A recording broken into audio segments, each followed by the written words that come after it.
남아 있습니다. 잘 먹겠습니다. 연합뉴스 TV 상보경입니다. 더불어민주당 주가 6일 지방선거 이후 미국행을 추진하는 방향을 검토 중입니다. 이 전 대표는 지난해 대선 경선 이후 미국행을 검토했지만 이재명 전 대선 후보 측의 선거운동 지원 요청에 따라 일정을 보류해왔습니다. 이 전 대표 측 관계자는 비공식적으로 지방선거 지원에 나선 뒤 지방선거 이후 또는 6월 이후 미국으로 떠나 1년 정도 머무를 계획이라고 전했습니다. 이 전 대표는 한인사회와 미국 내 인사들과의 네트워킹에도 나설 것으로 전망됩니다. 코로나19 신규 확진자 수가 하루 새 10만 명 늘면서 처음으로 38만 명을 돌파했습니다. 하루 사망자 수도 또다시 역대 최고치를 경신하면서 누적 10,000명을 넘어섰습니다. 한지희 기자가 보도합니다. 맹렬한 오미크론 확산세의 코로나19 신규 확진자 수는 38만 3,665명을 기록하며 역대 최다치를 경신했습니다. 정부가 예상했던 신규 확진자 수 정점인 37만 명을 넘어선 겁니다. 신규 확진 중 해외 유입은 75명이고 나머지는 모두 국내 감염이었습니다. 하루 사망자 수도 269명으로 최다를 기록했고 누적 사망자 수는 10,000명대를 넘어 1,144명을 나타냈습니다. 안성탕면 2개, 계란 2개 플러스 6명으로 지난 8일 이후 닷새 연속 1,000명대를 기록했습니다. 전국적으로 거세진 확산세 재택치료자 수는 143만 명대를 기록했고 전국 중환자용 병상 가동률은 61.9%로 빠르게 오르고 있습니다.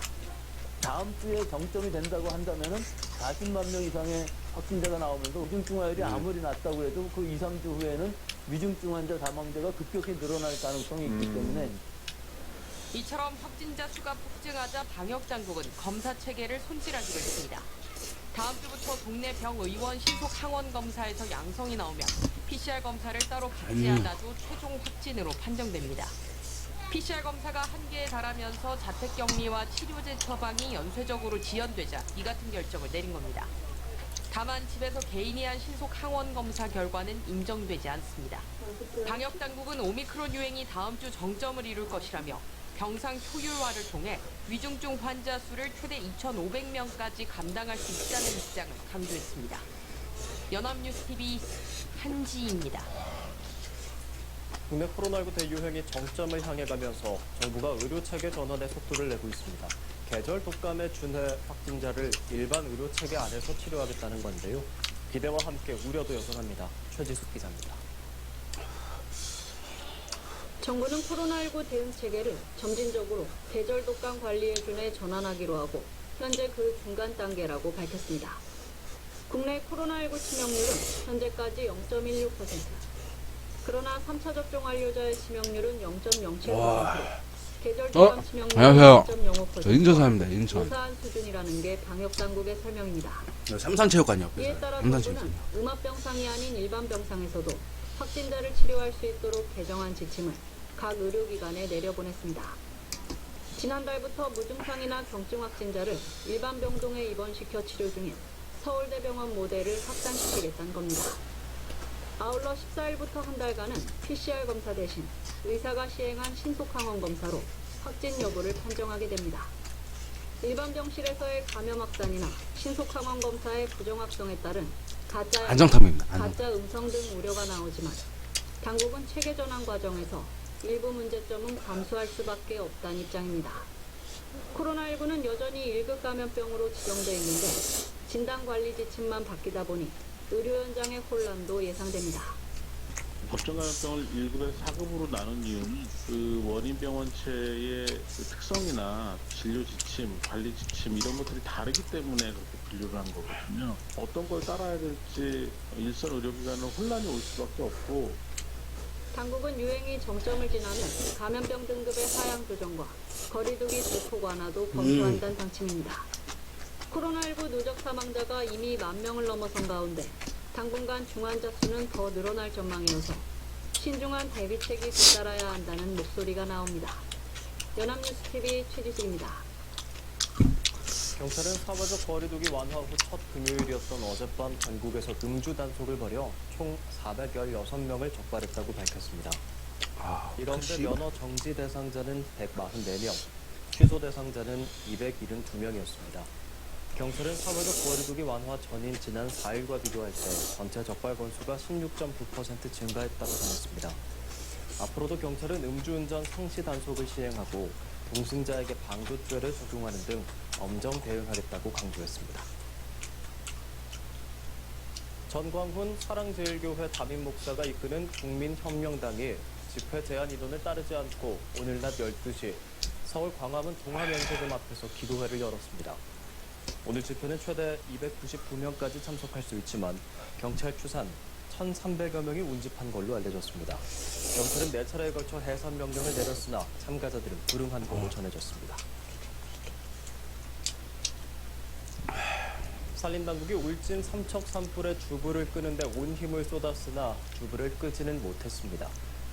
최병암 산림청장은 오늘 오후 브리핑을 통해 응봉산 자락에 몰려있는 불 세력을 집중적으로 약화하는 작전을 폈으나 주불을 끄지는 못했다고 말했습니다. 오후 5시 기준으로 진화율은 92% 수준입니다. 산불 영향 구역은 오전보다 185헥타르 증가한 2832헥타르에 이릅니다. 야간에는 소강리 지역에서만 감시 체계를 갖추기로 했습니다.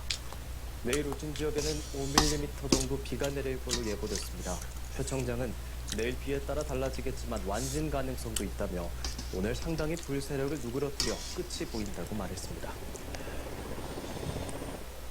강릉에서 시작돼 동해까지 번진 옥새 산불로 수천 헥타르의 산림이 소실되고 200동에 가까운 주택과 건물이 피해를 본 걸로 집계됐습니다. 삶의 터전을 잃기는 했지만 다행히 큰 인명 피해는 없었는데요.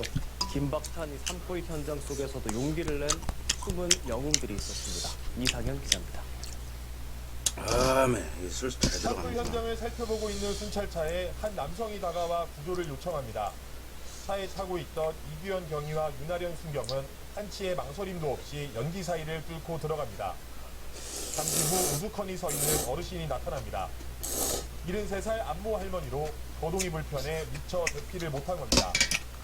차에 타고 나서야 밀려드는 다른 건 잘 안 해요. 살았다는 안도감에 게임 등 이런 게 할 게 없어서 얘기 좀 하고. 이날 모두 3명의 목숨을 구했습니다. 조금 위험한데 뭐 들어갔냐 이랬는데 저희들이 뭐 경찰관으로서 당연히 할 일을 했다고 누가 뭐 그 당시 어느 경찰이라도 그렇게 하지 않았나 그렇게 생각이 듭니다. 완전히 불에 탄 집 주변에서 주민들이 분주하게 움직입니다. 강한 바람에 불이 되살아나자 직접 잔해물을 헤집고 물을 뿌리며 진화 작업에 나선 겁니다. 누구의 집인지는 모르지만 피해가 더 커질 수 있다는 판단에 누가 먼저라 할 것 없이 맨손으로 뛰어들었습니다. 옆집이라기보다는 그래도 불이 꺼줘야 또 산불이 확대되지 않을 것 같아서 그래서 이제 서로 돕고 그러는 겁니다. 저녁을 앞둔 해군 1함대 장병 15명도 진화 작업에 팔을 걷어붙였습니다. 방화선을 구축하고 잔불을 제거하며 진화에 힘을 보탰습니다. 산림과 소방당국이 흘린 구슬땀에 이들의 숨은 노력이 더해져 큰 인명피해 없이 보이십니까 이거? 와, 불을 씨. 진압할 수 있었습니다. 와, 씨. TV 이상현입니다. 오늘 새벽 경기도 부천의 한 복합 쇼핑몰에서 불이 나 3명이 부상을 입는 사고가 발생했습니다. 서울 강서구 화곡동의 한 빌라에서도 불이 나 주민 30명이 대피하기도 했습니다. 조한대 기자가 주말 사건 사고 전해드립니다. 검은 연기와 함께 불길이 올라온 경기도 부천의 한 복합 쇼핑몰. 소방당국에 따르면 이 불은 새벽 4시쯤 9층짜리 건물의 4층에서 발생해 2시간 만에 진화됐습니다. 화재 장소는 4층 테라스 부분으로서 여기 상품이 적게 되어 있는데 이 부분에서 화재가 발생되었고 스프링클러가 작동되어 이 연소 확대가 되지 않았습니다. 이 불로 건물에 있던 10명이 대피했는데 이 중 2명이 연기를 들이마셨고 1명은 대피하다 넘어져 손목을 다쳤습니다. 붉은 화마가 지하층 주택 내부를 뒤덮었습니다. 쉼없이 연기가 뿜어져 나오는 상황에서 소방대원들이 건물 안에 있는 주민들을 밖으로 대피시킵니다. 소방당국에 따르면 이 불로 주민 30명이 대피해야 했습니다. 화재는 신고 접수 45분 만에 꺼졌습니다. 부산 동구 범천동의 한 다리 아래 소방대원들이 물에 빠진 남성에게 로프를 연결합니다. 남성이 대원들의 도움을 받으며 사다리를 오릅니다. 새벽 1시 30분쯤 한 남성이 실족으로 다리 아래 물에 빠지는 사고가 발생했습니다. 소방당국에 따르면 구조된 남성은 부상을 입진 않았습니다. 로한대입니다. 러시아의 우크라이나에 대한 공세 수위가 점점 거세지고 있습니다. 서부까지 전선을 넓히면서 접경지에서의 긴장감이 커지고 있는데요. 폴란드 접경 지역에 취재 기자가 나가 있습니다. 신현정 기자, 오늘은 어디에 나가 있습니까? 네, 저는 지금 폴란드 제슈프라는 도시에 나와 있습니다. 국경 도시 프셰미실과는 차로 1시간가량 떨어진 곳입니다. 이곳 제슈프는 미군 기지와 폴란드 군부대가 수둔한 군사 지역인데요. 미군이 이곳에 병력을 추가로 파병하면서 미군을 위한 임시 숙소도 마련됐습니다. 앞서 폴란드는 우크라이나에 미그 전투기를 지원하겠다고 제안했는데 미 국민이 반대한 상황입니다. 저희 취재진이 이곳 시간으로 어제 근처 분위기를 살펴봤는데요. 전시 상황이 지속되고 있어서인지 경계가 무척 삼엄했습니다. 이곳에서도 우크라이나에서 넘어온 폴란드 난민들을 어렵지 않게 볼 수 있는데요. 병원 등의 난민을 위한 임시 대피 시설이 마련됐고요. 우크라이나로 보낼 기부 물품을 모으는 곳도 곳곳에 설치됐습니다. 러시아군은 우크라이나 동부를 넘어 현지 시간 11일 폴란드와 비교적 가까운 루츠크, 이바노 플란티우스크 등 서부 지역 주요 도시도 공격하면서 접경지의 긴장감도 고조되고 있습니다. 러시아군이 수도 키이우를 향해 진격 속도를 다시 높이고 있다고요? 네, 그렇습니다. 오늘 러시아군이 키이우 도심에서 25km가량 떨어진 곳까지 진격했다.